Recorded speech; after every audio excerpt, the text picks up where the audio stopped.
नमस्कार, जय हिंद, जय भारत। भारतीय अवाम ताकत दल अपने भारतीय भाई बहनों अर्थात अपने देश भारत की जनता अर्थात अपनी भारतीय अवाम से भारतीयता आधारित आपसी श्रद्धा, भारतीयता आधारित आपसी स्नेह, भारतीयता आधारित आपसी प्रेम, भारतीयता आधारित आपसी अखलाक मोहब्बत, भारतीयता आधारित आपसी सहयोग, भारतीयता आधारित आपसी सम्मान, भारतीयता आधारित आपसी एकता, भारतीयता आधारित आपसी भाईचारा तथा भारतीयता आधारित आपसी सद्भाव को समझने एवं उसे आत्मसात करके वैसा ही आचरण एवं व्यवहार करने हेतु और इसके समस्त भारत में प्रचार प्रसार करने हेतु और प्रत्येक देशवासी को इसकी अहमियत और महत्व को समझाकर उसे अपनाते हुए वैसा ही और उसी अनुसार आचरण एवं व्यवहार करने हेतु और प्रत्येक देशवासी को अपना ही भारतीय भाई बहन मानकर, समझकर, अपनाकर उनके साथ वैसा ही और उसी अनुसार आचरण एवं व्यवहार करने हेतु सतत, सदैव और हमेशा अदब के साथ, आदर के साथ अर्ज करता है, विनती करता है। देखिए, ये भारतीय अवाम ताकत दल की कोशिश या अभियान अभी फिलहाल YouTube के पैगाम के माध्यम से जो चल रहा है और हमारी जो आदरणीय भारतीय अवाम है इसके हौसले को बढ़ा रही है, इसमें शरीक हो रही है और ख़ास करके हमारे भारतीय भाई बहनों को उन तबकों से जिनको अपना ज्ञान स्तर बढ़ाने का मौका नहीं मिला है, लेकिन फिर भी हालांकि ये जो वीडियो के संदेश होते हैं थोड़ा सा एकेडमिक स्तर के होते हैं, थोड़ा शैक्षणिक स्तर के होते हैं, लेकिन ये बहुत ही सुखद और आश्चर्य की बात है। फिर भी वो इसके मर्म को समझ जाते हैं और इस बात का महत्व देते हैं कि नहीं भाई, किसी भी कीमत पर देश में भारतीयता आधारित एकता होनी ही चाहिए। और ये बहुत ही प्रसन्नता का विषय है और इसको हमेशा, यानी इस तथ्य को हमेशा जो है स्वागत किया जाना चाहिए। और ख़ास करके हमारे उन तबकों में, विशेषकर हमारे जो उपेक्षित भारतीय भाई बहन हैं, और उपेक्षित भारतीय भाई बहनों के विषय में तो कई बार बताया गया है कि यानी अपने भारतीय भाई बहनों का वो तबका जो उपेक्षा का शिकार रहा है, उपेक्षा का शिकार मैंने पहले भी था, वो पहले भी जो शोषण का और नाइंसाफ़ी का, अन्याय का शिकार रहा है। अब भी जब देश आज़ाद हो गया है तब भी जो है उसका जो अवशेष है, जो उसके वेस्टिजेज हैं और उसके र्यून्स हैं, उसके मैंने जो अवशेष पड़े हुए हैं, अवशेष मैंने मानसिकता का अवशेष, तो उन कारण भी जो है जो हमारे भारतीय भाई बहनों के समाज का यानी कुछ तबकों के साथ जो है जिस सम्मान और जिस प्रतिष्ठा और जिस मतलब इस एहसास का, बराबरी के एहसास का वो हकदार हैं, वो सम्मान और वो बराबरी का एहसास जो है उनको मिल नहीं रहा है, ये भी सत्य है। तो उन्हीं के लिए भारतीय अवाम ताकत दल ने जो संबोधन बनाया हुआ है इन परिस्थितियों को देखते हुए कि हमारे वो उपेक्षित भारतीय भाई बहन हैं।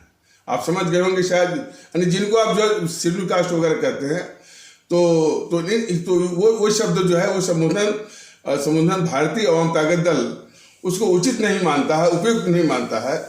और चूँकि हर एक देशवासी से जो है वो भाईचारा का और भारतीयता आधारित भाईचारा का नाता जोड़ना है। और इसलिए और उनको अपने भारतीय भाई बहन माने होने का एहसास दिलाना है। तो इस तरह के संबोधन की रचना जो है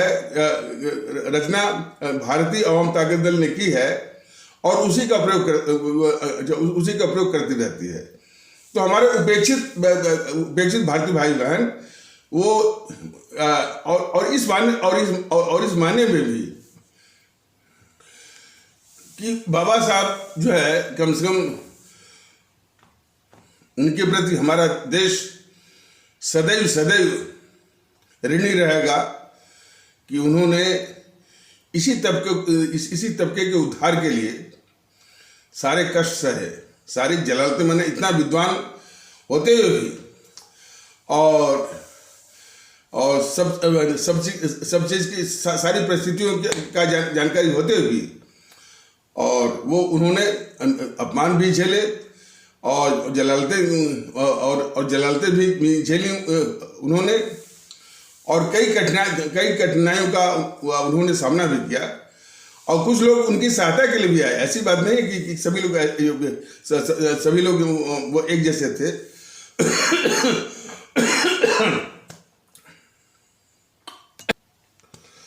वो बड़ौदा के राजा गायकवाड़ ने जब जिनके यहाँ नौकरी करते थे तो इनकी विलक्षण प्रतिभा को और इनके इरादों को जो देश के लिए बहुत ज़रूरी थे उन्होंने भांप लिया और उन्होंने साफ कहा कि अंबेडकर जी, आपको नौकरी करने की आवश्यकता नहीं है।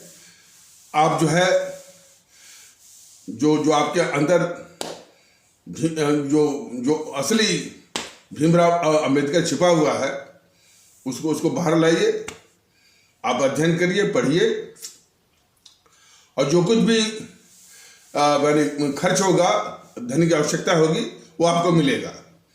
तो राजा गायकवाड़ बड़ौदा के उन्होंने उनकी पूरी सहायता किया और इसके बाद जो है उन्होंने हर जगह पढ़ाई की, लंदन में भी की, अमेरिका में भी की, कनाडा में भी की। तो बाबा साहब के अंदर का जो असली अंबेडकर थे वो बाहर आए और वो निखार ये अपने देश ने देखा कि कितने अमूल्य रत्न वो साबित हुए। और उन्होंने सबसे बड़ा जो काम किया कि हमारे इन्हीं तबकों के साथ, जिनके साथ हजार साल तक नाइंसाफ़ी हुई, उनका शोषण हुआ और हर तरह का शोषण, सामाजिक, शैक्षणिक और आर्थिक और कभी कभी इज्जत का, तो इसके प्रति वो हमेशा वो प्रयास भी करते रहे और समाज को भी संवेदनशील बनाते रहे कि समाज का भी दायित्व बनता है क्योंकि वो इस यथार्थ को समझे कि इसके साथ जो है अन्याय हुआ है और अन्याय का, नाइंसाफ़ी का, इनजस्टिस का यानी बहुत बड़ा घाव मिला है और इस घाव को सबसे पहले भरने के लिए एक सामाजिक मरहम की आवश्यकता है। और वो मरहम कैसा हो सकता है, यह भी उन्होंने भारतीय समाज के विवेक पर छोड़ा। ये मैं बार बार वो समझाता हूँ और देश को जानना चाहिए कि आरक्षण का उन्होंने कभी भी समर्थन नहीं किया था। ये आरक्षण के आधार पर जो राजनीति सब चलाते हैं बहुजन समाज पार्टी के लोग और भी तमाम पार्टियां उनका नाम जो कुछ भुनाती हैं और कुछ उनसे इसी आधार पर घृणा भी करती हैं। तो बाबा साहब ने कभी भी आरक्षण की बात नहीं कही थी। उन्होंने कहा भाई इनका उत्थान होना चाहिए, और उत्थान के पहले एक जो है मरहम, और वो मरहम यही है, उनका संकेत भी है, उनका इशारा भी था, उनका आदेश भी था, क्या उनको सम्मान का मरहम। तो भारतीय जनता दल पूरी तरह से इस बात से बिल्कुल सहमत है और उसको लागू करने के लिए भी जो है वो कटिबद्ध है। और इसीलिए अपने पूरे भारतीय समाज और अपने सभी भारतीय भाई बहनों से ये आग्रह भी करता है और उनसे अपेक्षा भी करता है कि हमारे उन भारतीय भाई बहनों को, हमारे उपेक्षित भारतीय भाई बहनों को सम्मान का और बराबरी का, वो उनको इज्जत दे, प्रतिष्ठा दे और उनको अपनापन का एहसास करवाएं, गले से लगाएं। और हो सके तो जब भी गांव देहात में खाट पर बिठाइए, खाट पर भी बल्कि सिरहाने पैर वाले पोर्शन पर नहीं। तो इस तरह से तमाम तरीके हैं उनको सम्मान देने का। हमने भी ये एक प्रयोग किया था और बहुत ही मैंने अच्छा लगा वो, और उसी से हमारा ये विश्वास और मजबूत हुआ और हमारी ये सोच बहुत ही बलवती हुई कि निश्चित रूप से जो है उनको सम्मान और बराबरी का एहसास जो दिलाना इस मुल्क के लिए, इस देश के लिए बहुत आवश्यक है। और बाबा साहब ने चेतावनी भी दी थी कि इस तबके के साथ जिसके साथ हजारों हजार साल तक नाइंसाफी हुई है, यदि ये मरहम नहीं वो लगाया जाएगा, देखिए वो यानी कितनी बड़ी बात वो बोल गए। यदि उनकी चेतावनी थी, यदि ये मरहम नहीं लगाया जाएगा तो वो समाज का जो है वो संतुलन, इक्विलिब्रियम हमेशा वो मैंने बिगड़ा रहेगा। हमेशा वो समाज का इक्विलिब्रियम या संतुलन हमेशा बिगड़ा रहेगा या डिस्टर्ब रहेगा। और एक बिगड़े हुए एक डिस्टर्ब्ड इक्विलिब्रियम वाले समाज पर कोई भी प्रयोग विकास का हो और उनको आगे बढ़ाने का हो, प्रगति का हो, सारे प्रयोग जो है वो निष्फल हो जाते हैं। मोदी जी बोलते हैं ना, सबका साथ सबका विकास। इसीलिए भारतीय जनता दल कहता है कि पहले ये काम करिए कि उनको सम्मान मिले, और बाबा साहब के नाम को भुनाने के बजाय ये जब ये करेंगे तो बाबा साहब को ऑटोमेटिक स्वतः उनको सम्मान मिल जाएगा। उनकी यही इच्छा थी और उनका यही आदेश था। लेकिन जैसा कि भारतीय जनता दल ने मैंने कई मौकों पर बताया हुआ है कि उनके नाम पर राजनीति करने वाले इस समय जो है, उनके इस सिद्धांत के साथ जितने भी उनके सिद्धांत हैं वसूल हैं, सबकी वो हत्या कर रहे हैं। ये मायावती वो चलाती है ना, जो पहला उनका सिद्धांत है कि भाई इनको सम्मान दिया जाए, इनको माने हमारे इन भारतीय भाई बहनों को सम्मान दिया जाना चाहिए। और क्या करती हो, उसका जो व्यवहार है वो नए किस्म का जो जमींदार जो पैदा हो गए हैं, जो नए किस्म के जो है वो सामंतशाह जो पैदा हो गए हैं, यानी उनको अंग्रेजी में बोलेंगे नियो फ्यूडल ओवरलॉर्ड्स। तो बाबा साहब के नाम पर राजनीति चलाने वाली हमारे इन्हीं उपेक्षित भारतीय भाई बहनों का मसीहा बनने का दम भरने वाली मायावती बाबा साहब के हर एक वसूल का कि वो हत्या कर रही है। पहला वसूल था कि इनको सम्मान देना है। वो किस तरह से हमारे जो है उपेक्षित भारतीय भाई बहनों और खास करके चुने हुए विधायक, चुने हुए सांसद, मंत्रीगण को के साथ भी वो सम्मान देने के लिए जो है वो तैयार नहीं है। तो वो नए किस्म के जो सामंतशाह या जमींदार और जमींदार मानसिकता वाले जो इस तरह के तत्व पैदा हो जाते हैं, ये उसी का नमूना है। ये तो लोग कहते भी हैं कि ये जो है ये नई मतलब नए किस्म की ये सामंतशाह है, ये मतलब नियो फ्यूडल ओवरलॉर्ड्स। तो लेकिन जो भी हो, ऐसे तत्व जो है वो चोंगा ओढ़ लेते हैं कि भाई कि ये हमारे उपेक्षित भारतीय भाई बहनों के मसीहा हैं। बिल्कुल नहीं। और इसीलिए उपेक्षित भारतीय भाई बहनों से भी निवेदन है कि वो मायावती जैसे, और उसका नाम भी है माया, तो वास्तव में बहुत बड़ा यानी माया जाल है वो, तो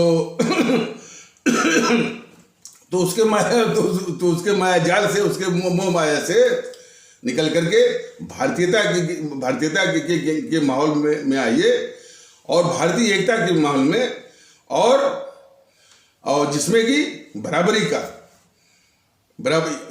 और एकता का समान और प्रतिष्ठा, जिसका क्या आप हकदार हैं, तो उस माहौल में आइए। और ये बहुत जरूरी है देश के लिए भी और आपके लिए भी।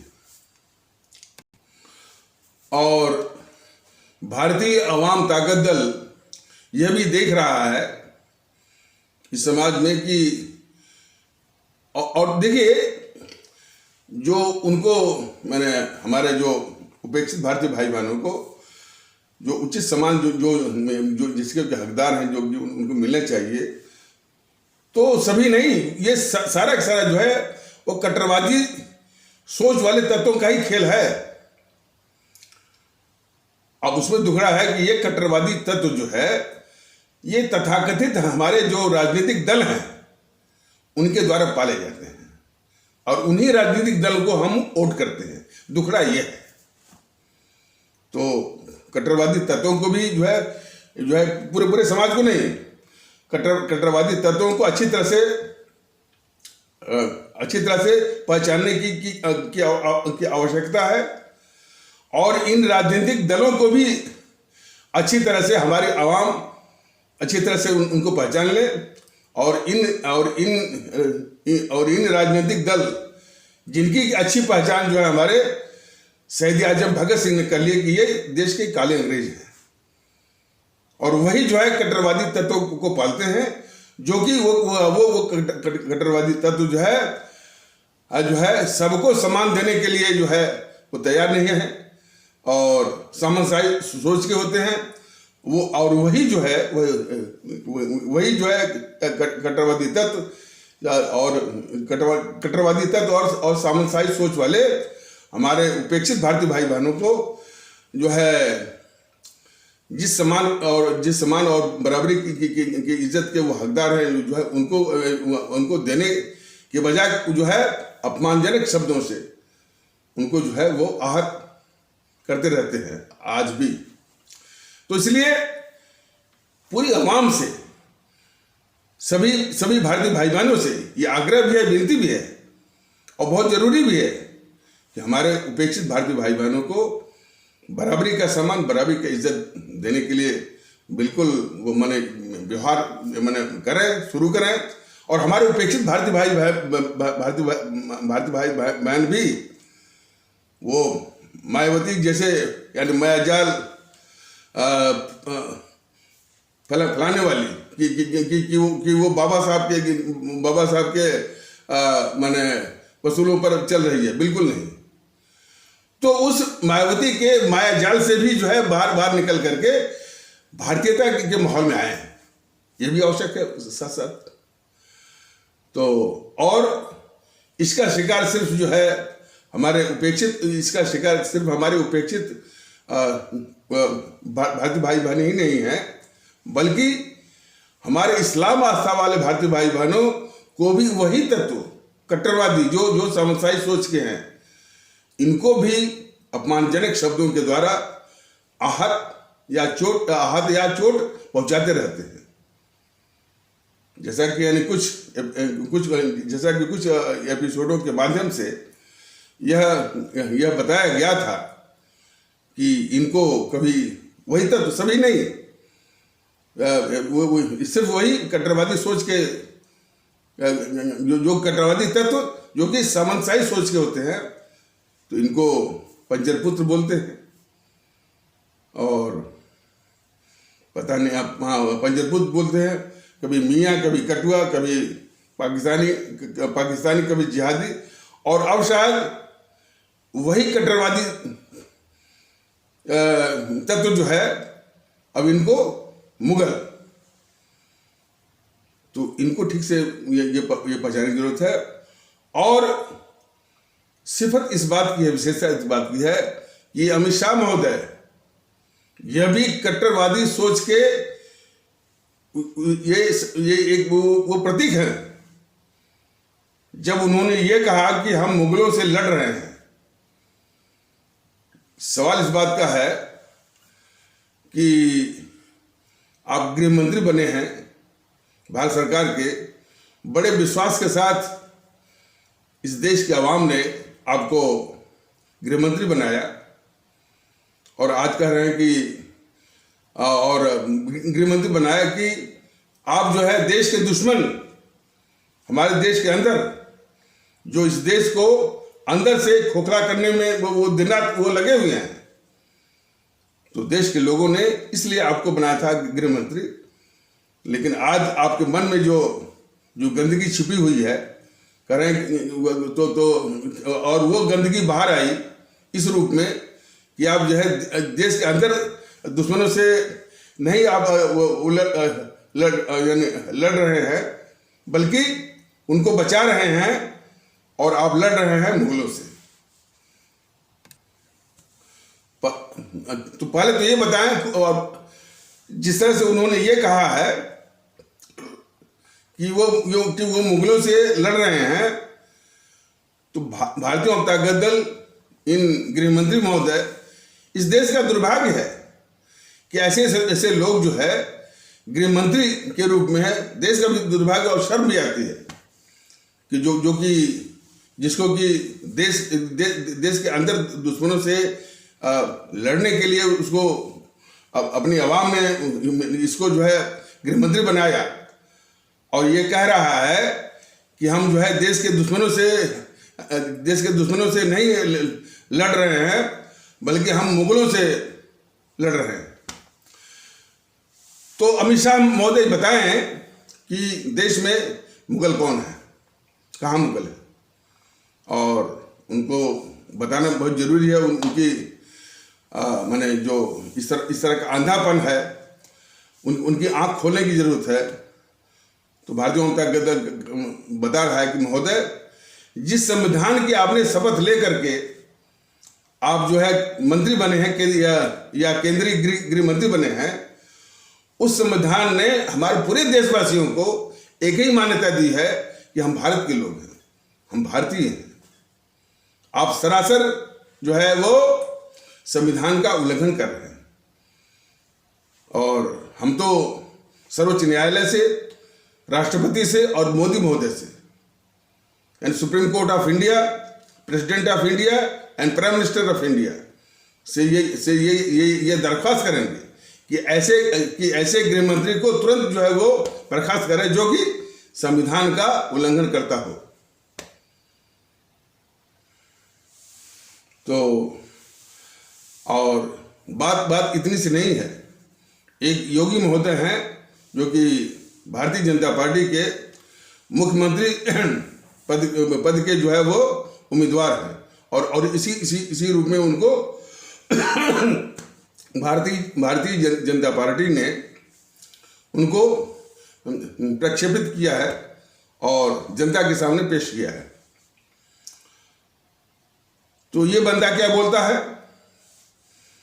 और उसकी सिफत यह है कि कैराना और पता नहीं कहाँ के उनकी जो गर्मी बढ़ गई है और उनको शांत करने के लिए वो शिमला बना देगा और क्या क्या बना देगा, गर्मी में जो भी है पता नहीं। योगी जैसे सोच वाले, और वो भी निश्चित रूप से जो उनके हाव भाव से प्रकट होता है, वो भी उसी कट्टरवादी सामंतशाही सोच के का ये तत्व दिखता है ये बंदा। तो और जो समय समय पर उसकी ये गंदी सोच जो है समय समय पर और मौके बेमौके वो प्रकट होती है। तो अब ये गर्मी शांत करेंगे, क्या करेंगे? यदि आपको गर्मी शांत करनी ही है तो सभा के गुंडों को, सभा के गुंडे अभी भी जो है तमाम वो बिखरे पड़े हैं। आपने महोदय सिर्फ मुख्तार अंसारी और अतीक अहमद को अंदर किया। रघुराज प्रताप या रज्जू भैया जैसे यानी माने वो जो है मुख्तार अंसारी के स्तर का, अतीक अहमद के स्तर का वो खुखार जो है वो माफिया, उसको आपने जो कि आपके नाक के नीचे है उसको आपने छोड़ दिया।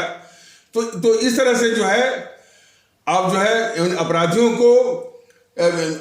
का सफाई करने के अभियान के मामले में भी माने और अपराधियों को डील करने के मामले में भी मतलब कि इस तरह से भेदभाव और फर्क और करके जो है जातिवादी या सांप्रदायिक आरोप का आपने वो आरोप का आपने निमंत्रण दिया है।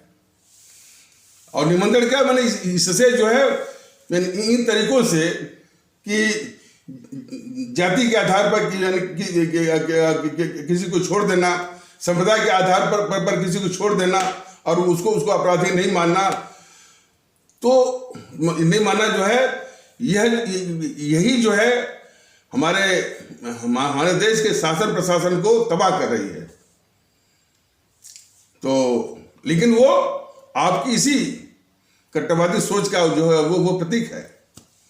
और यही नहीं, आप बोलते रहते हैं, सबसे बड़ी बात आप कहते हैं कि हम गर्व से कहते हैं हम हिंदू हैं।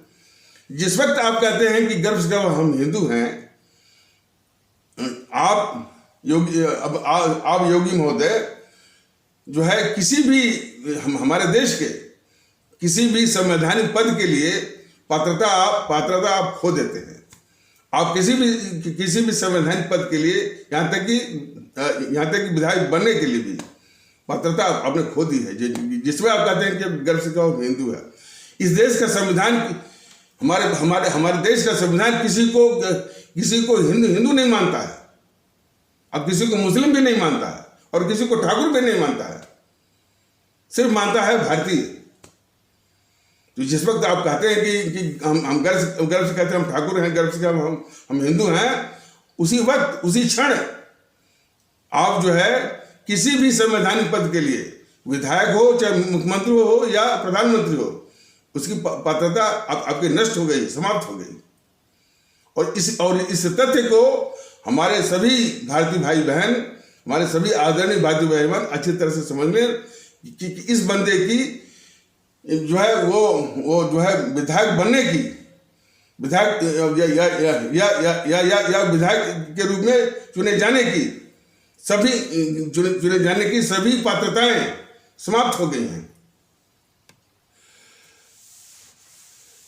ये सब नज़ारा देख करके, ये सब जो है सिनेरियो देख करके बार बार मुझे और भारतीय अवाम ताकत दल को अपने परम आदरणीय राष्ट्र महानायक, राष्ट्रभक्त शिरोमणि नेताजी सुभाष चंद्र बोस बार बार याद आते हैं। और उनका ये कथन भी याद आता है कि उन्होंने 25 से 30 साल तक जो है तानाशाही की बात कही थी, और उसके बाद जो भी सिस्टम हो, जो भी प्रणाली लोग पसंद करें, देश पसंद करें, लागू कर सकते हैं। लेकिन 25 से 30 साल तक उन्होंने स्पष्ट रूप से बोला था 1941 में जब आज़ाद हिंद फौज का गठन हो रहा था और किसी साक्षात्कार में वो जो है मतलब जो साक्षात्कार लेने वाला ने सवाल किया था कि साहब मान लीजिए आपको आज़ादी मिल जाती है, और तो आप किस तरह की पद्धति, किस तरह का सिस्टम वो माने लगाना चाहेंगे और किस तरह से सिस्टम के द्वारा इस देश को चलाना चाहेंगे। उनका जवाब था कि अभी हमने एक आह्वान दिया है, एक निमंत्रण दिया है, एक बुलावा दिया है अपनी आवाम को कि तुम मुझे खून दो और मैं तुमको आज़ादी दूंगा। बात बिल्कुल सही है। हमारे देश के लोग कुर्बानी के लिए, त्याग के लिए मानसिक रूप से तैयार हों, तभी जाकर के वो आज़ादी पाने के हकदार बन सकते हैं। आज आज़ादी की जो कीमत लोग नहीं समझ पा रहे हैं, वो सिर्फ इसीलिए कि वो जो है कुर्बानी की या त्याग करने की भावना उनमें नहीं है। वो सोचते हो कि वो जो गद्दार जो है मोहनदास करमचंद गांधी पर जो तमाम देश में हुआ फैलाया गया कि दे दी हमें आज़ादी बिना खड्ग बिना ढाल, साबरमती के संग तूने कर दिया कमाल। अब तो ये तथ्य सामने आ रहा है ना कि अंग्रेज यहाँ से भागे सिर्फ जो है सिर्फ हमारे परम आदरणीय राष्ट्र महानायक राष्ट्रभक्त शिरोमणि नेताजी सुभाष चंद्र बोस और उनकी आजाद हिंद फौज के कारण, और उन्हीं के कारण जो है, उन्हीं की बदौलत ही जो है हमको आजादी मिली। इन कांग्रेसी चमचों के द्वारा ये जितने भी कांग्रेसी थे वो माने मुख्य रूप से ये गद्दार मोहनदास करमचंद गांधी और गद्दार जवाहरलाल नेहरू, इनके कारण जो है आज़ादी नहीं मिली है। और जो मिली ये शुद्धतः जो है अंग्रेजी सरकार के वो माने के दलाल थे और जो है और उसके लिए जो है यार मुखबिरी करते थे और उसकी चमचागिरी करते थे और इतिहास में जगह जगह जो तथ्य है वो खुद इस बात का बयान करते हैं कि और बाबा साहब ने भी बोला था इस मोहनदास करमचंद गांधी के विषय में। बाबा साहब ने भी बोला था कि ये डबल डीलर है। डबल डीलर माने वो जो है अंग्रेजी सरकार से भी डील करता है या दलाली करता है और अपनी आवाम को भी जो है भुलावे में रखता है। तो डबल डीलर की बात जो है इसके विषय में, मोहनदास करमचंद गांधी के विषय में बाबा साहब ने बोल रखा है। तो बहुत ही खतरनाक किस्म का था वो। लेकिन इन जेएनपीसी वालों ने उसको राष्ट्रपिता, सत्य का पुजारी, अहिंसा का पुजारी बना करके बहुत अच्छी ढाल बनाई अपने पापों को ढकने के लिए। तो खैर हमको आज़ादी, इस देश को आज़ादी सिर्फ जो है हमारे जो अमर शहीद रहे हैं, मैंने इसके पहले वो शहीद आजम भगत सिंह और अमर शहीद चंद्रशेखर आज़ाद, अमर शहीद अशफाकुल्ला, अमर शहीद खुदीराम बोस, अमर शहीद सुब्रमण्यम भारती, अमर शहीद श्रीमती रानी लक्ष्मीबाई, अमर शहीद श्रीमती रानी चंद्रिमा, अमर शहीद श्रीमती रानी गडिलू इत्यादि। इस तरह से लाखों जिन्होंने अपनी जान दी। और हमारे परमादरणीय राष्ट्र महानायक राष्ट्रभक्त शिरोमणि नेताजी जी सुभाष चंद्र बोस और उनके आज़ाद हिंद फौज, इन्हीं के कारण इस देश को आपको आज़ादी नसीब हुई। तो उनसे जो 1941 में साक्षात्कार लेने वाला या इंटरव्यू लेने वाला जब ये सवाल पूछा कि मान लीजिए आपको आज़ादी मिल जाती है तो किस तरह का सिस्टम या पद्धति के द्वारा जो है मैंने इस देश को चलाएंगे। तो उसके जवाब में उन्होंने कहा कि हमने तो एक आह्वान, एक बुलावा, एक आमंत्रण दिया है कि तुम मुझे खून दो और मैं तुमको आज़ादी दूंगा, बस सही है। और इनका ये बहुत इसका अर्थ जो है, इसका इम्प्लीकेशन जो है वो बहुत व्यापक है कि हमारे देश की जनता जो है कुर्बानी और त्याग के लिए मानसिक रूप से तैयार हो, तभी आप आज़ादी की कीमत जो है आप समझ पाएंगे। तो उसी आधार पर उन्होंने कहा कि तुम मुझे खून दो और मैं तुमको आज़ादी दूंगा। मतलब कि आप जो मानसिक रूप से कुर्बानी त्याग करने के लिए आप तैयार रहिए, तभी जाकर के आप जो है आज़ादी पाने के लिए नैतिक रूप से अधिकारी बन सकते हैं। यही था उसका अर्थ, यही था। तो उन्होंने कहा कि इस तरह का मैंने आह्वान किया है, लेकिन हमको नहीं लगता है कि अभी हमारी पूरी आवाम जो है इसके लिए मानसिक रूप से जो है वो तैयार है। इसलिए हम जो आज़ादी की अपेक्षा हम नहीं कर रहे हैं। लेकिन मान लीजिए परिस्थितियों का ऐसा जोड़ तोड़ हो जाए और आज़ादी आकर के टपक जाए, सर पर बैठ जाए, तो हम कम से कम 20 से 30 साल तक, 25 से 30 साल तक जो है हम तानाशाही सहेंगे। उनके कहने का मतलब यह था कि इन 25 से 30 सालों में पूरे देश के लोगों को पीट पाट करके ठोक और जो है ठोक बजा करके सबको भारतीय बनाते। कोई मिलता ही नहीं जो कि ये कहता कि हम गर्व से कहो हम हिंदू हैं। कोई नहीं मिलता कि गर्व से कहो हम मुस्लिम हैं, या कोई नहीं मिलता कि हम गर्व से कहो हम ठाकुर हैं। कोई आपको नजर नहीं आता जो कि कहता कि हम गर्व से कहो हम ब्राह्मण हैं, और कोई इत्यादि, और कोई नहीं कहता कि हम गर्व से कहो हम पंजाबी हैं, गर्व से कहो हम जो कश्मीरी हैं, गर्व से कहो हम जो है बंगाली हैं, असमिया हैं, तमिल हैं, मराठी हैं, गुजराती हैं। ये सब कहने वाला और इस पर जो है बल देने वाला, इस पर संगठन बनाने वाला का कोई सवाल ही नहीं उठता।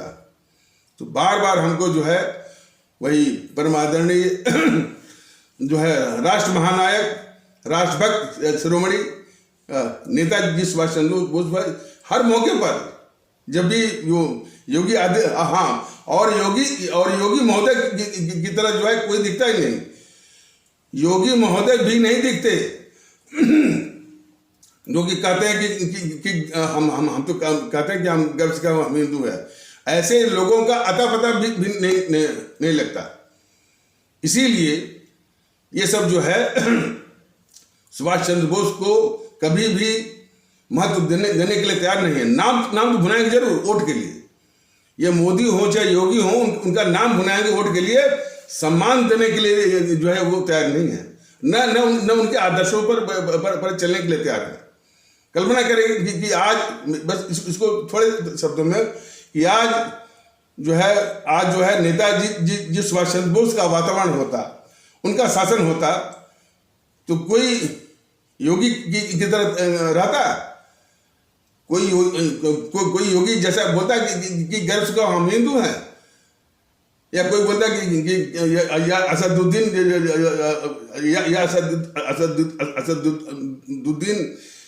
ओवैसी जैसा कोई ये बोलता कि गर्व से कहो हम मुस्लिम हैं।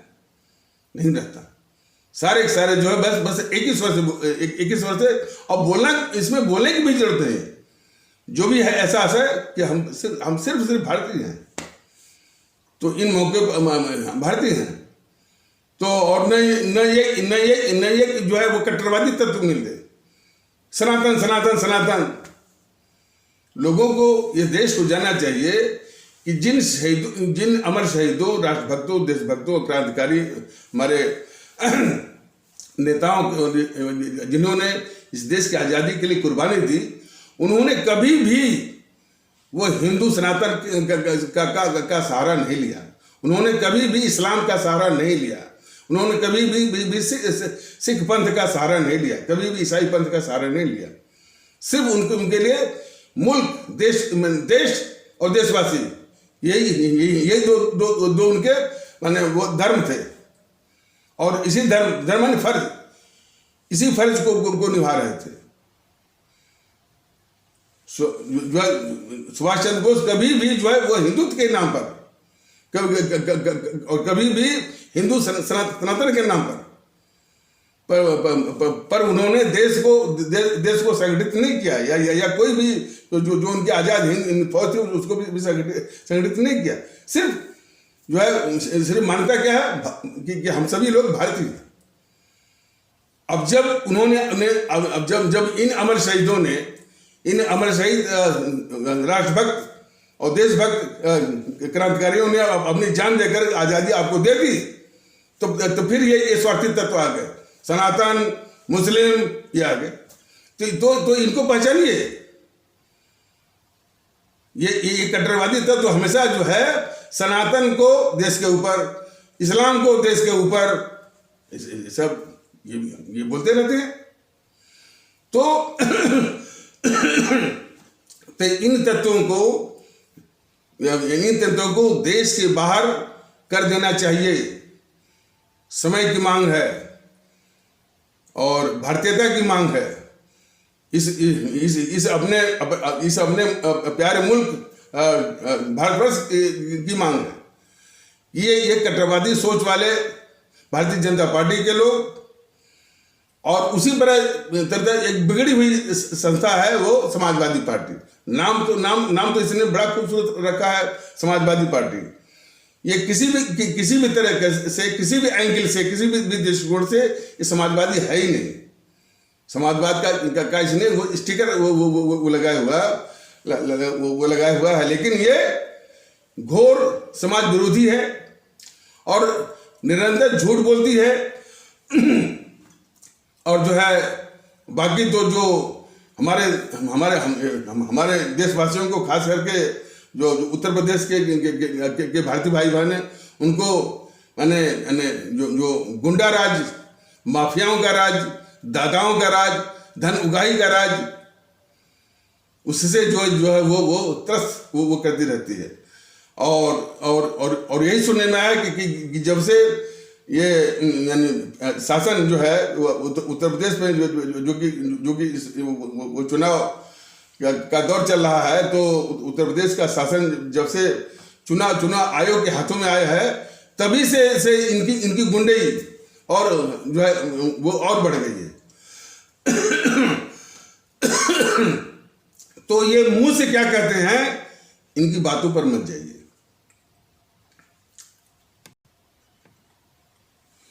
वैसे तो समाजवादी पार्टी के कुछ लोग जो है आकर के भारतीय अवाम ताकत दल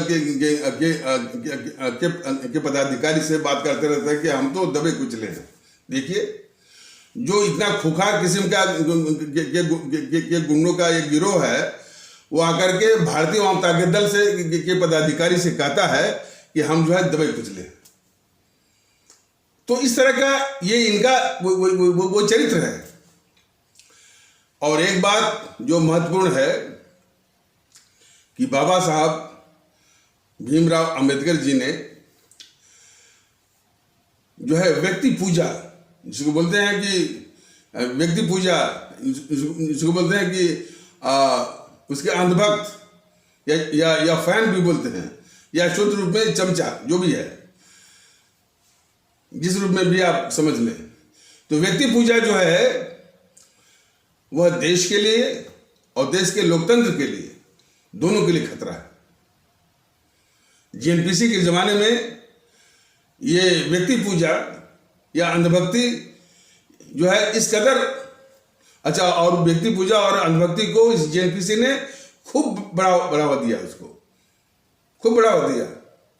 और इस कदर वो जकड़ी हुई थी और व्याप्त थी कि एक कांग्रेस का अध्यक्ष हुआ था, उसका नाम था देवकांत बरुआ। वो बोलता था, India is Indira and Indira is India. इस कदर, यानी जेएनपीसी वालों के लिए कभी भी देश का महत्व नहीं रहा। जेएनपीसी जो इतनी बड़ी गद्दार पार्टी है, इसी से इसे पहचान मिली है कि उससे कभी भी देश का महत्व नहीं रहा। हमेशा महत्व किसका रहा? जो है गद्दार मोहनदास करमचंद गांधी का। और उससे भी ज्यादा सबसे महत्व देते हैं वो जो अपने देश का सर्वाधिक ऐतिहासिक गद्दार जो है जवाहरलाल नेहरू का, और उसी प्रकार गद्दार इंदिरा गांधी और गद्दार जो है ये राजीव गांधी को हमेशा देश के ऊपर सबने समझा। तो और जो है व्यक्ति पूजा को बढ़ावा दिया। तो वही चीज फूट करके उनके दिलो दिमाग से बाहर आकर के और इस रूप में वो प्रस्फुटित हुई, फूट करके बाहर आई कि जो कि चमचागिरी का या व्यक्ति पूजा का या अंधभक्ति का की पराकाष्ठा थी। जब वो देवकांत बरुआ वो कांग्रेस का अध्यक्ष बना था, उसने कहा कि India is Indira and India is Indira. तो और उसी प्रकार जो है इस माने व्यक्ति पूजा का या अंधभक्ति का जो रोग है, संक्रमण है, अब सभी दलों में व्याप्त हो गया। बीजेपी में भी बस मोदी मोदी ने, अब देखते हैं ना कि जो नारे लगते हैं मोदी मोदी मोदी, अब योगी योगी योगी, वही वही यानी अंधभक्ति का रोग या संक्रमण जो है यहां भी है। आपके समाजवादी में भी देखना, अखिलेश आएगा बस ये बोलते हैं। तो भारतीय वाम ताकत दल अपने बाबा साहब का उदाहरण देते हुए मैंने ये कहना चाहता है कि व्यक्ति पूजा के रोग से बाहर आइए जो है, और प्रत्येक जो है, जो हमारे आदरणीय भारतीय भाई बहन है, वो इस मानसिकता को विकसित करें, इस मानसिकता को विकसित करें कि उनके लिए महत्व सिर्फ अपना देश है और अपनी आवाम। न तो मोदी है, न तो योगी है, न तो अखिलेश है, और कोई भी नहीं है, सिर्फ अपना देश और अपनी आवाम। इनकी जो दुकानदारी जो है इसी आधार पर है, यानी व्यक्ति पूजा पर। तो इसीलिए इन व्यक्ति पूजा करने वाले या अंधभक्तों की इस बात पर जो है वो इस बात से जरा भी वो भ्रमित मत होइए, उनके झांसे में मत आइए जो कि कहते हैं कि योगी आ रहा है, बीजेपी आ रही है, योगी आ रहा है, बीजेपी आ रही है, उसी प्रकार से अखिलेश आ रहा है, सपा आ रही है। तो इन अंधभक्तों की, इन चमचों की बातों में जो है वो जरा भी आकर्षित मत होइए, और जरा भी वो जो है फंसिए मत। सिर्फ भारतीयता की बात करिए और आवाम की बात करिए, देश की बात करिए, और इनको इनका सर्वनाश करिए, क्योंकि यह आदेश, सर्वनाश का आदेश किसका है हमारे जो है वो शहीद आजम भगत सिंह का, क्योंकि ये सब काले अंग्रेज हैं। तो सर्वनाश करने का जो ये मौका आया है चुनाव का, इसमें जो है नोटा, तो नोटा इसको मत भूलिए। और इस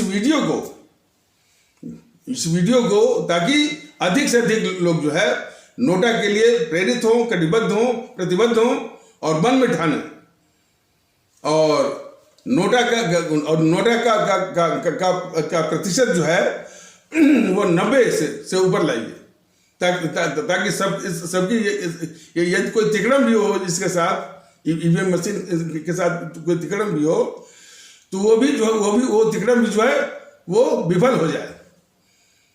तो किसी भी प्रकार के तिकड़म को विफल करने के लिए नोटा का प्रतिशत 90 से ऊपर आना चाहिए। और हमारे सभी भारतीय भाई बहन भारतीयता के आधार पर एक होकर के सिर्फ नोटा दबाएं, नोटा। एक खबर, हालांकि इसकी पुष्टि मैं नहीं कर सकता, लेकिन जो खबर मिली है कि जो सरकारी कर्मचारी चुनाव में रत रहते हैं, तो उनका वोट जो है वो पेपर यानी बैलेट पेपर वाला जो है रहता है, और बाय पोस्ट के द्वारा वो भेज देते हैं। तो ये खबर है कि सरकारी कर्मचारियों का में 70% जो है वो जेएनपीसी के पक्ष में है। ये चौंकाने वाली बात है। देश इस जेएनपीसी से आज़ादी चाहता है, क्योंकि यह सबसे खतरनाक और देश की दुश्मन, देश की गद्दार पार्टी है। इसके टक्कर का कोई है नहीं वो गद्दारी में। लेकिन देखिए, सरकारी कर्मचारियों से बैलेट के थ्रू जो परिदृश्य सामने आ रहा है, 70% जो है उसी जेएनपीसी के पक्ष में।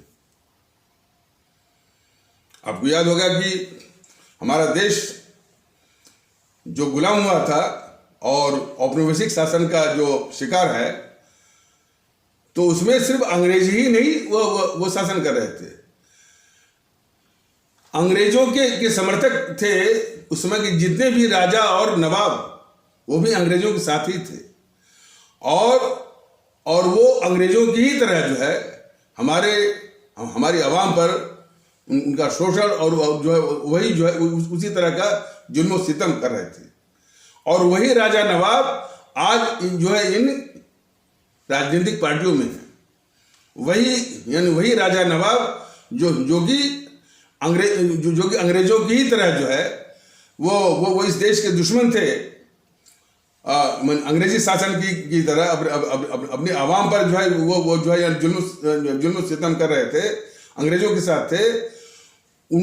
वही जो है अधिकांश जो है वो राजनीतिक पार्टियों में और खास करके इस जेएनपीसी में 90% वही है। देखिए, तो यह भी जेएनपीसी भी इस देश के लिए हर तरह से किसी भी एंगल से बहुत बड़ी अभिशाप है। और उससे बड़ी अभिशाप यह है कि सरकारी कर्मचारियों की ओर से जो है उसमें सरकारी कर्मचारियों में इस जेएनपीसी ने जो है माने जो प्रदूषण फैलाया हुआ है वो 70% के आसपास का है। अपने 60-70 सालों के इस शासन में जेएनपीसी ने जो कर्मचारियों का जो वर्ग है, अधिकारियों का जो वर्ग है, यहाँ तक कि ब्यूरोक्रेसी भी की जो मानसिकता बनाई है कि इसी शासनकाल में यानी जो भ्रष्ट बनने का और भ्रष्ट रहने का और जो है भ्रष्टाचार के द्वारा जो है यानी देश के संसाधन को लूटना भी और हमारे आवाम को परेशान भी करना। भ्रष्टाचार के 3 स्तर के हैं। भ्रष्टाचार का 3 स्तर है। एक वो स्तर जो कर्मचारियों और अधिकारियों का होता है, ये पैसे के लिए, भ्रष्टाचार के लिए अपने आवाम को बराबर जो है तंग करते रहते हैं, बराबर उनको दौड़ाते हैं। और यदि उनको पैसा मिल गया तो सारे नियम कानून बस उसको निकल जाएंगे और आपका गलत काम हो, ऐसे काम हो वो करके आपको दे देंगे। पैसे के लिए आपको वो 10 चक्कर वो आपको वो लगवाएंगे। तो एक तो हुआ यानी उस स्तर का ये भ्रष्टाचार। एक होता है थोड़ा सा उसको बोलते हैं मिडिल लेवल, यानी मध्य स्तर का, उसके थोड़ा ऊपर वो जो है भ्रष्ट किस्म के जो है आपके जो एग्जीक्यूटिव इंजीनियर हैं, जनरल मैनेजर हैं, और जो है वो डायरेक्टर हैं, और जो है सीएमडी हैं। ये जो है देश के संसाधनों का यानी वो आम जनता को परेशान तो नहीं करते हैं, लेकिन देश के संसाधनों का तिकड़म के द्वारा जो है भ्रष्टाचार करके देश को लूटते हैं। और जो तीसरा स्तर का है, जो सबसे ऊपर है, वो आपका बोलेंगे राजनीतिक भ्रष्टाचार। वो तो अरबों खरबों में होता है। लेकिन जो अरबों खरबों वाला जो राजनीतिक भ्रष्टाचार है, उसमें इन्हीं अधिकारियों का सहयोग रहता है। इन्हीं अधिकारियों से जो है वो फाइलों पर जो है गलत सलत जो है वो आंकड़े बनवाएंगे और जो है वो उसको नोटिंग बनवाएंगे, उसको जस्टिफाई करेंगे लूटने के लिए। तो जेएनपीसी ने इस तरह की एक फौज वो बनाई हुई है जो है यानी भ्रष्ट तत्वों का, कर्मचारियों में भी, अधिकारियों में भी, और जो है ब्यूरोक्रेसी में भी। तो वो निश्चित रूप से मैंने इस कल्चर के हैं और इस आदत के हैं और इस हैबिट के हैं, वो भ्रष्ट रहने की जेएनपीसी की तरह जो है। हालांकि उस लूट का अधिकांश जो माल है भैया भाग है वो जेएनपीसी वाले जो उसके नेता है, जो राजनीतिक नेता है, वही लूटते हैं। इनको तो सिर्फ जूठन मिलता है। यही तो जो है वो जो है नवचित्रता है। इन्हीं से सब काम करवाएंगे, इन्हीं से जो है फाइल तैयार करवाएंगे, सारे कागजात तैयार करवाएंगे, हर जगह इन्हीं के दस्तखत मिलेंगे। लेकिन लूट में इनका हिस्सा बहुत ही कम रहता है। लूट में जो जो जो जो जो राजनीतिक मंत्री है या मुख्यमंत्री है या प्रधानमंत्री है, उसका हिस्सा जो है बहुत ज्यादा रहता है, लेकिन फाइल और कागज में वो दिखता ही नहीं है। इसीलिए भ्रष्टाचार के केसेस में जो है इन नेताओं का कागज में कहीं नाम नहीं होता, सिर्फ वो डील करते हैं और कागजों में दस्तखत आपको मिलेंगे इन्हीं अधिकारियों और कर्मचारियों का, लेकिन ये जूठन में ही मस्त रहते हैं। तो जूठन और जूठन ही जो है इनके लिए उनको पर्याप्त लगता है। तो ऐसे भ्रष्ट तत्व निश्चित रूप से जेएनपीसी के ही काल को, जेएनपीसी के शासन को वो पसंद करते हैं। तो इसमें कोई आश्चर्य की बात नहीं है। लेकिन हमारे आदरणीय भारतीय भाई बहन समझे कि जेएनपीसी जब तक रहेगी और वो सत्ता पाने के लिए जो है वो कितनी जो है वो जो है लालायित है, सत्ता पाने के लिए लालायित। कुछ लोग देखिए लालायित है तो फिर उसी तरह का शासन, उसी तरह का जो है वो भ्रष्ट माहौल, जो कि भ्रष्ट तत्व हैं जिनका प्रतिशत जो है 70% है, वही वो जो है प्रकट होता है। ये बीजेपी, भारतीय जनता पार्टी जेएनपीसी को गांधी नेहरू परिवार, चांडाल चौकड़ी काकस या कांग्रेस को कई तरह से बचाती है। ये तो राहुल गांधी को बचाते हैं, ये मोदी महोदय सोनिया गांधी को बचाते हैं और इनके सारे धंधों को बचाते हैं। देश में तमाम इनके नाम से एनजीओ हैं और कई इनके धंधे चल रहे हैं। अब जैसे ये बताया भी गया है, इसी दिल्ली में सोनिया गांधी के जो है 3000 क्लस्टर बसें वो चल रही हैं। जो इसी जेएनपीसी का जो दूसरा अवतार है ये केजरीवाल, उसके संरक्षण में और मोदी जी के जानकारी में, तत्वाधान में। तो कितने खतरनाक है मोदी जी, वो जान लीजिए। तो और जब भी विदेश जाना हुआ, सारी सुविधाएं जो है मोदी जी, अरे कोरोना काल में मैंने ये बताया भी गया था कि करीब 8-9 महीने पहले जब कोरोना का कहर जो है पूरे देश में बरप रहा था और लोगों के टिकट कैंसिल हो रहे थे बाहर जाने के, और एक ही रास्ता था विदेश जाने का, दुबई के जरिए। और दुबई वो एयरपोर्ट पर तमाम उसके नखरे थे कि मेडिकल इंश्योरेंस है, फलाने हैं, ढकाने हैं और मेहराबा सर्विस का क्या है। इसके चलते जो है तमाम हमारे यानी भारतीय भाई बहनों के टिकट जो है वो कैंसिल होते थे। उसी वक्त जो है ये मोदी महोदय और उनका प्रधानमंत्री कार्यालय इस गद्दार राहुल गांधी के लिए स्पेशल जो है एयर इंडिया की फ्लाइट का इंतजाम किया, जो कि दिल्ली से दुबई से कतर से जो है इटली में एक मिलन जगह है जहां पर इसके वो नाना नानी रहते जो भी है। तो ये हमेशा जो है मोदी महोदय इन गद्दारों की सहायता भी करते रहते हैं, बचाते भी रहते हैं बीजेपी वाले। देखिए कि हाँ, और ये बीजेपी वाले जो है एक, हाँ तो उनका एक तरीका और है बचाने का कि कांग्रेस कहाँ है, कांग्रेस तो खत्म हो रही है। ये सबसे बड़ा भ्रम ये फैला रही है बीजेपी। ये जेएनपीसी खत्म नहीं हुई है, बल्कि जेएनपीसी के जो है वो उन तत्वों को बीजेपी पाल रही है, बल्कि उनके लिए एक पार्किंग स्पेस बन गई है, पार्क उनको रखने का। जितने भी वो रीता बहुगुणा है और कौन जो है वो एक पाल करके है यूपी में,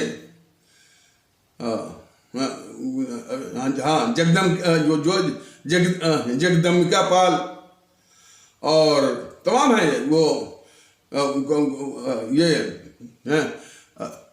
नरेंद्र सिंह तोमर और राव वीरेंद्र सिंह, तमाम इस तरह से जो तो और अभी वो आरपीएन सिंह आया, और जो है वो माधवराव सिंधिया आया वहाँ से, और वो जतिन प्रसाद आए, तमाम आए हैं। तो ये बीजेपी जो है इस जेएनपीसी का एक पार्किंग स्पेस है, और जो ही सत्ता में जो ही सत्ता के करीब दिखेगी और अब बीजेपी पतली हो जाएगी, तो ये जो बीजेपी की पार्किंग में बैठे हुए हैं सब जो है वो सब जो है भरभरा के भाग जाएंगे जेएनपीसी की ओर। तो ये बहुत बड़ा खतरनाक खेल रही है बीजेपी जो है कि कांग्रेस तो खत्म हो गई। कांग्रेस खत्म नहीं हुई है। तुम उसके नेताओं को एक पार्किंग वो स्पेस दिए हो, पार्किंग स्पेस दिए हो, और जो है ताकि इस समय में वो जो है अब अपना जो है वो माने स्थिति जो है मजबूत कर ले, और फिर ये सब जो वापस उसी जेएनपीसी में चले जाएं। तो कांग्रेस कमजोर हो गई, वो समाप्त हो रही है। क्या करके इस जेएनपीसी के पापों की ओर, गद्दार जवाहरलाल नेहरू के पापों की ओर, गद्दार इंदिरा गांधी के पापों की ओर, गद्दार राजीव गांधी के पापों की ओर ध्यान मत दीजिए। ये साजिश कर रही है ये बीजेपी। तो और जो है बाकी तो जो है कम से कम मैंने ये पिछला भी भूल जाइए, कोई बात नहीं है। नहीं भूलना की तो कोई बात नहीं, मत और भूलना ही नहीं है। लेकिन अभी हाल का यूपीए सरकार जो कि 2004 से लेकर 2014 तक थी, और जो कि मैंने मनमोहन सिंह तो बस एक मुखौटा भर थे। सत्ता तो वास्तव में जो है वो सोनिया गांधी की ही थी। तो सोनिया गांधी के शासन काल के दौरान जो है तमाम घोटाले आपका जो है 2G स्पेक्ट्रम घोटाला, CWG यानी कॉमनवेल्थ गेम्स का घोटाला, आदर्श सोसाइटी घोटाला, इसरो घोटाला, पनडुब्बी घोटाला, कोयला घोटाला, और अगस्टा वेस्टलैंड हेलीकॉप्टर घोटाला देश बल्कि उब चुका था।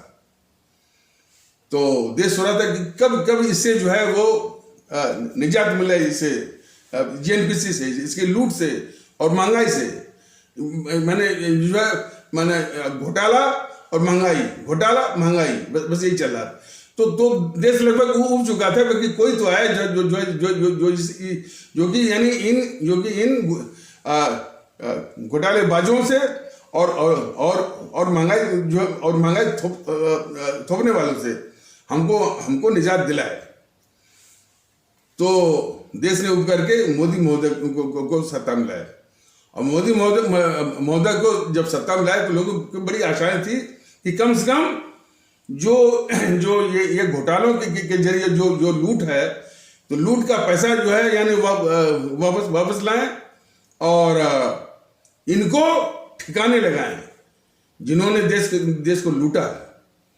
लेकिन देखिए, न तो मोदी महोदय इनके द्वारा लूटे हुए काले धन को लाने के लिए मैंने न तो 8 साल भी होने जा रहे हैं। इस जेएनपीसी के द्वारा लूटे हुए काले धन का मैंने 1 पैसा भी नहीं वो ला रहे हैं, और न लाया है। और फिर उसी जेएनपीसी जिससे उब करके हमारी आवाम ने इनको सत्ता में लाया, आज वही लूटने वालों को ही ये बचा रहे, रक्षा कर रहे हैं। देश ने कभी भी ऐसा नहीं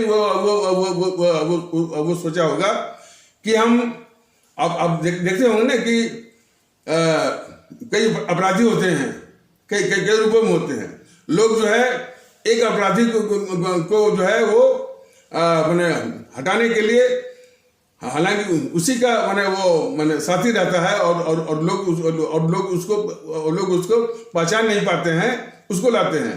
बाद में पता चलता है कि अरे भाई ये तो उसी का साथी है। तो कुछ इसी तरह से जो है हमारी आवाम ने ऊब करके इसी जेएनपीसी से मोदी महोदय को लाया।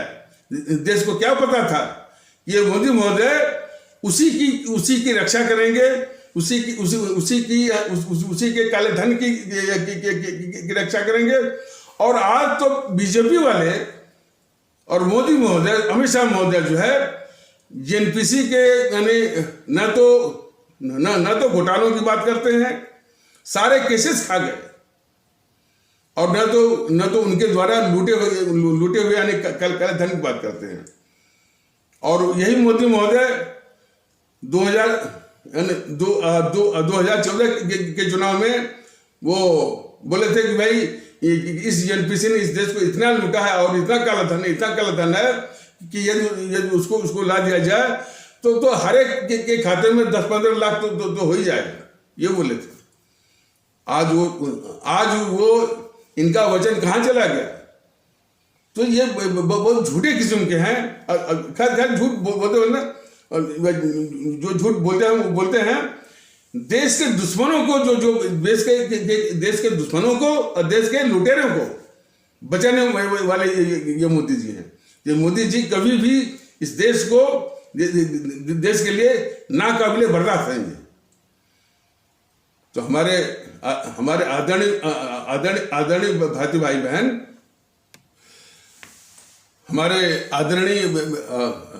भाई बहन, ये कभी भी, ये भारतीय जनता पार्टी वाले कभी भी वो आपके हो नहीं सकते।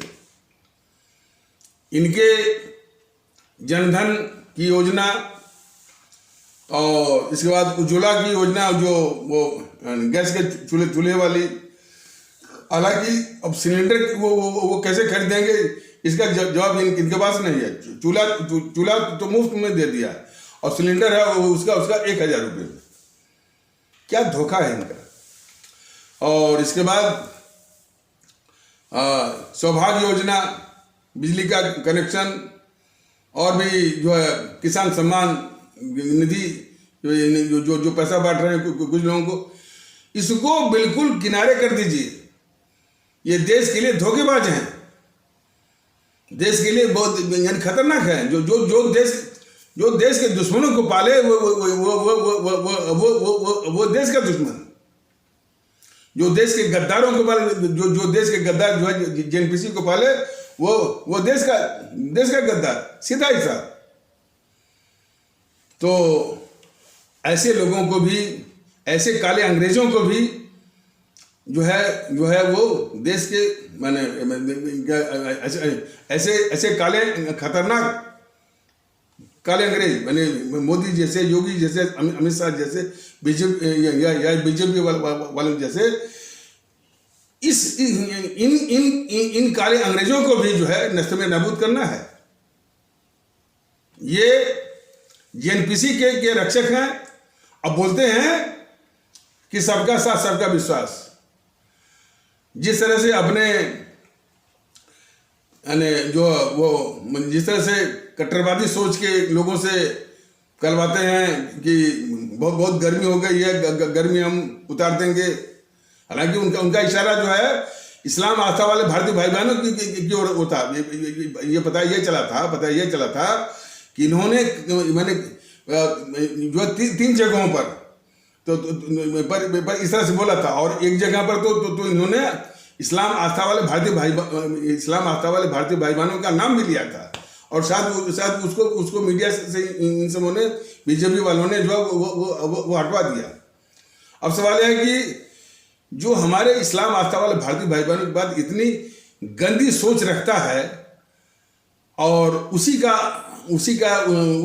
ये मोदी महोदय बोलते हैं कि सबका साथ सबका विश्वास। कैसे होगा बताइए ना, बताएंगे ये सब। तो इसलिए ये मैंने बीजेपी जो है यानी काले अंग्रेज बीजेपी के रूप में इस देश को कबूल नहीं है। तो इसलिए बीजेपी के चमचों की झांसे मत आइए, कि मोदी आ रहे हैं, योगी आ रहे हैं, योगी आएगा, मोदी आएगा, उनके चमचों माने उनके अंधभक्तों या उनकी व्यक्ति पूजा करने वालों के भुलावे में, झांसे में कदाप मत आइए। और भारतीयता के भाव का एहसास करिए, भारतीयता और भारतीयता के आधार पर एक होइए। आप सभी लोग भारतीय हैं, बस एहसास करिए।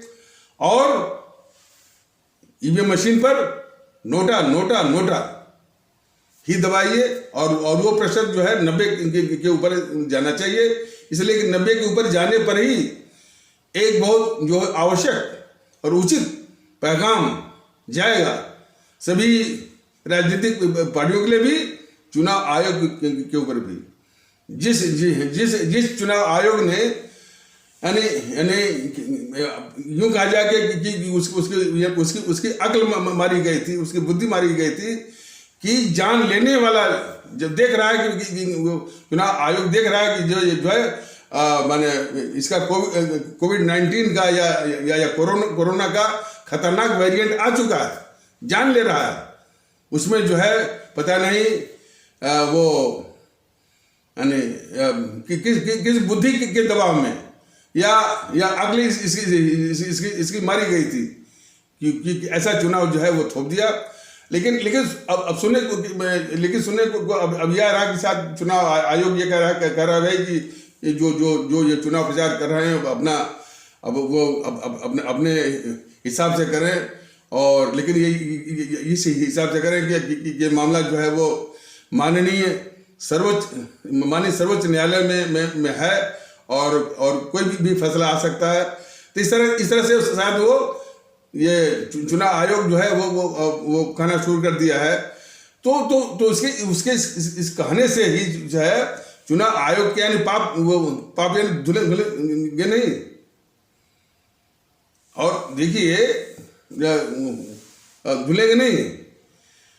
अरे भाई आप मतलब कि चुनाव आयोग महोदय जरा इसी समझिए कि अभी तो मैं चुनाव के दौरान शासन आपके हाथ में है, तभी ये सपा के गुंडे जो है अपनी असलियत दिखा रहे हैं। मान लीजिए कि सत्ता आप जो है अपने चुनाव के माध्यम से आप इनको दिला देते हैं तो कैसा माहौल आ जाएगा इसका अंदाज करिए। इसके बाद तो आप इसके बाद चुनाव आयोग महोदय आप कोई भी चुनाव करवाएंगे, आपका असर नहीं चलेगा। वहां पर पश्चिम बंगाल में क्या हुआ, आपका चला।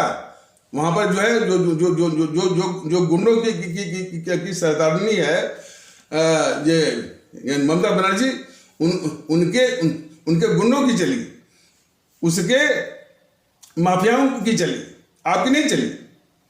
तो ये सारी बातों का ध्यान रखते हुए जो है और चुनाव आयोग जो है उससे